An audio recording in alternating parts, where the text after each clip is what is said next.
ሀንዬ እንግዲህ ከባድ ችግር ውስጥ ገብታለች ማለት ነው። ምክንያቱም አባቷ እስካሁን ድረስ በመድኃኒት ሲከታተሉ ነበረ። ያው አቅማቸው ደከም ስላለ የብርታት መድኃኒት ታዞላት ነበር ለአባቷ ማለት ነው። ያንን መድኃኒት ከጨረሱ በኋላ ሄደው ቼክ ሲደረጉ አሁን ጉልበት አላቸው ማለት ብርታት አግኝተዋል እና ግዴታ ሕክምናውን መጀመር አለባቸው። እሱ ነገር ቢያስደስታትም ደግሞ ከዛም ነገር ግን ደግሞ ያበሳጫት ነገር አባቷ በጣም ብዙ ገንዘብ እንደሚያስፈልገው ነው።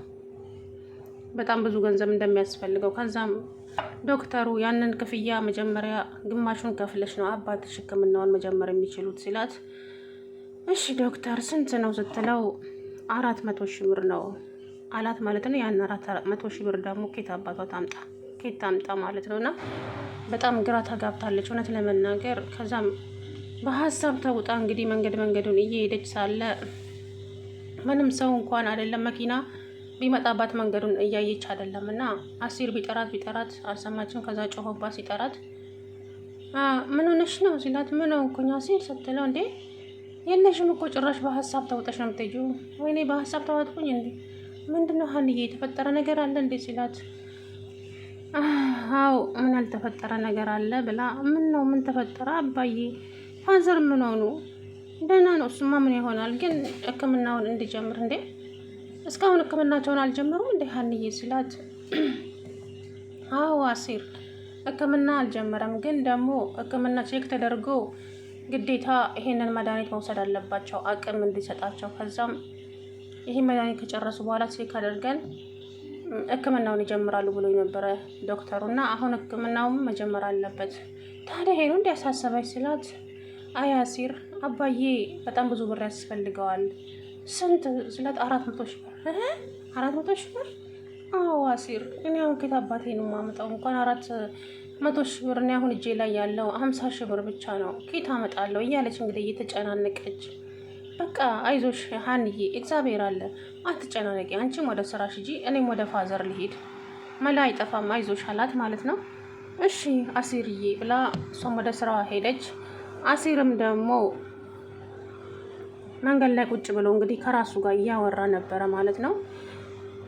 ራሱን በራሱ አሲር ግዴታ ሀናን መርዳት አለብህ፣ ከሀና ጎን መቆም አለብህ። ሀና ታፈቅራት የለም ለፍቅር ስትል ምንም መሆን አለብህ፣ ስለዚህ ሀና ጎን ቁም እያለ እንግዲህ ራሱን በራሱ እንትን እያለ ይገኛል ማለት ነው። አሰላሙ አለይኩም ወራህመቱላሂ ወበረካቱ። ድና የተከበራችሁ የቻናል ቤተሰቦች እንዴት ናችሁ? እኔ ያለው አልሐምዱሊላህ።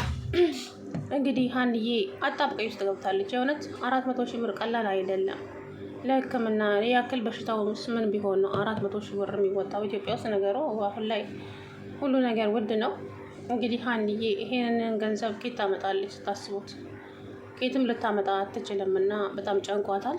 አሲርም እንግዲህ ራሱን በራሱ አወራና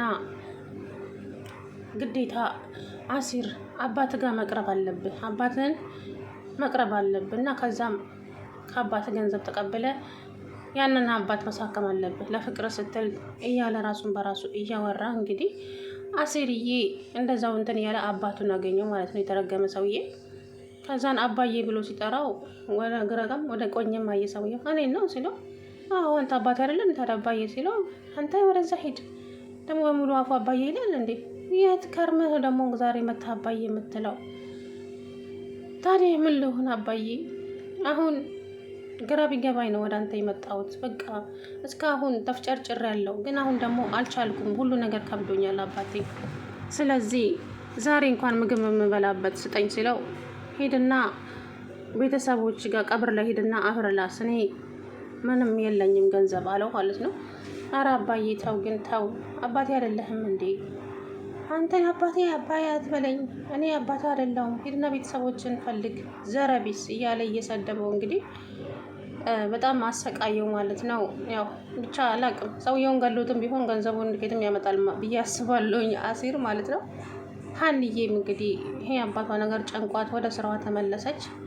ከዛም ወደ ስራዋ ስትመለስ ደግሞ ወይዘሮ ሜላት ሀና ነይ እስኪ የምጠይቅሽ ነገር አለኝ ስትላት፣ ምንድን ነው ትይ ስትላት፣ ነይ ግን ለሰላም እንዳትነግሪያት አደራ አለቻት ማለት ነው። እሺ እትዬ አልነግራትም ምንድን ነው ስትላት፣ ሀና ምንም ልደብቅኝም እንዳትሞክሪ ልትዋሽኝም እንዳትሞክሪ፣ ግን ሰላም እመሟ ምን ነበረ ምንድን ነው ስትላት፣ ሰላም ስትል ሰላም መጣች ማለት ነው። እንዴ ምንድን ነው የምታወሩት? እኔ ስታዩ ደግሞ ዝም ዝም አላችሁ ደነገጣችሁ ስትላት፣ አይ ምንም የሚያስደነግጥ ነገር የለውም እኮ ሰላም፣ ይሄ ግልጽ ያለ ነገር ነው አለችት። ምንድን ነው ሀና አለችና ሀና ላይ ፍጥጥ አለችባት ሰላም ማለት ነው። አይ እትዬ ስለ አንቺ ልትጠይቀኝ ነበር፣ ስለ ህመምሽ። ስለ ህመሜ ምን ሀና አለቻት። እንዴ ሰላምዬ እናትሽ እኮ ነች፣ ከእናትሽ የምትደብቂው ነገር አለ እንዴ? በቃ እናትሽ እውነታውን ማወቅ አለባት አለቻት ሰላም ሀና ማለት ነው። አሁንም ቁጭ ብድግ አደረገቻት በአይኗ። ከዛም ሀንዬ እትዬ ሰላም እኮ ያመማት ሀና አለቻት። አሁንም ማለት ትናገርብኛለች ብላ ከዛ ሰላም እኮ ያመማት የማህፀን ቁስለት ነው እትዬ ስትል አለች ሰላም በቁናው ተነፈሰች ማለት ነው። ከዛ የማህፀን ቁስለት ነው ያመማትና በዛው የወር አበባ ተዛባ፣ ብዙ ደም ፈሰሳት፣ ለዛ ነው አለች። ወይኔ ልጄን፣ እኔ እኮ ልጄ ምን ሆናብኛለች ስትሉ ዶክተሩን ስጠይቀው ዶክተሩን ሊናገር አልቻለም። በቃ በጣም ስለጨነቀኝ ነው ልጄ። እንዴት እንደዚህ ዝም አልሽኝ? በቃ አሁንማ ደህና ነኝ እማዬ አትጨነቂ አንቺ፣ ዶክተሩ ውሃ ጠጭበት በውሃ ትድኛለሽ ብሎኛል አለች። በዛው እንግዲህ ሰላምም ደስ አላት ማለት ነው። አቶ አንተነህ ደግሞ ሰላምን ያፈቅራታል። አሁን ደግሞ ሰላምን የቀረበው አውቆ ነው ሲጀመር የሰላም ፍቅረኛ እሱ ራሱን ያስረገዛት። ሰላም እየዋሸች ነው። ይሄ አንተነህ ራሱ መሰለኝ ያስረገዛት ሰላምን ማለት ነው። ግን ደግሞ አሁን ሀናን ይወዳታል። ሀና እንደምንም ብዬ የራሴ ማድረግ አለብኝ፣ አንተነህ ጥረ ግረ የሚባለው ተረት አሁን ለኔ ነው። ስለዚህ ሰላም አገሽኝም አላገሽኝም ሀና ግን የኔ መሆን አለባት አለ። ለራሱ ወሰነና ሄደ ማለት ነው። የሀና ብዙ ሀሳብ አለባት ለራሷ፣ ለፍቅር አይደለም ምንም ቦታ የላትም።